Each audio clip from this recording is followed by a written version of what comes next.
কামড়ায় আপনি মারা যাবেন। রানী বর্ণনা করেছেন, যাদের জ্যোতির্বিদ্যা বলা হয়, তখনকার এটা ফাঁকা ভেঙে দেব।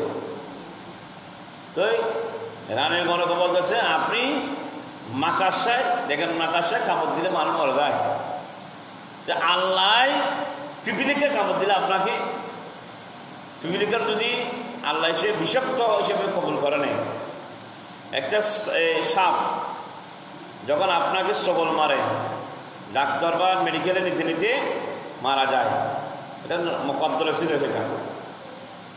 তো এই রানীর গণক বলতেছে রানী আপনাকে একটা কথা বলতেছি, সেটা কি, আপনাকে মাকড়সায় কামড়ের মাধ্যমে আপনি ইন্তেকাল হবেন। এখন রানীর টেনশন কি করবো আমি, এই মাকড়সায় ওটা আল্লাহকে বিশ্বাস করে না, মনে রাখবেন, যারা আল্লাহকে বিশ্বাস করে তাদের ব্যাপারে কথা। তো উনি বলতেছে আমি কিভাবে বাঁচব মাকড়সার কামড় থেকে। তখন উনি আস্তে আস্তে চিন্তা করতে লাগলো, ঠেকা ধনী জানেই তো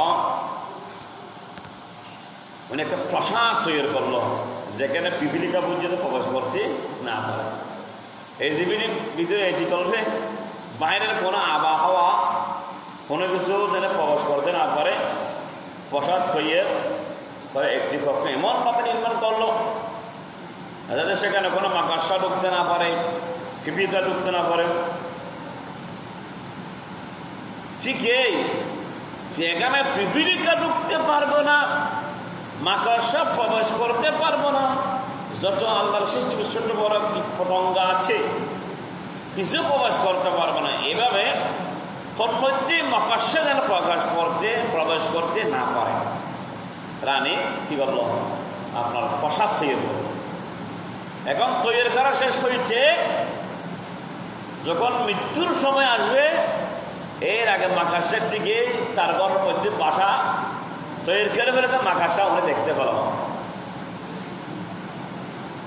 দেখেন তো মাকড়সাকে যখন দেখতে পেল, আইরে আফসোস, রানী আফসোস করে দেখি আমি কি করলাম, কোন বুঝতে পারল মৃত্যুটা যদি গ্লাস ফিটিং করে আপনি থাকেন, মাকড়সা পিপিলিকা পর্যন্ত যদি প্রবেশ করতে না পারে, ওভাবে আপনি দালান কোঠা তৈরি করেন, রুম কক্ষ তৈরি করেন, কিন্তু মালাকুল মত এমন একটি জিনিস, যখন আপনার মৃত্যু ঘনিয়ে আসবে সাথে সাথে মালাকুল মত পৌঁছে যাবে, আপনার জান কব্জ করবে, ওই মাকড়সার মাধ্যমে ও রানীর কি হয়ে মৃত্যু হলো। ইন্না লিল্লাহি ওয়া ইন্না ইলাইহি রাজিউন।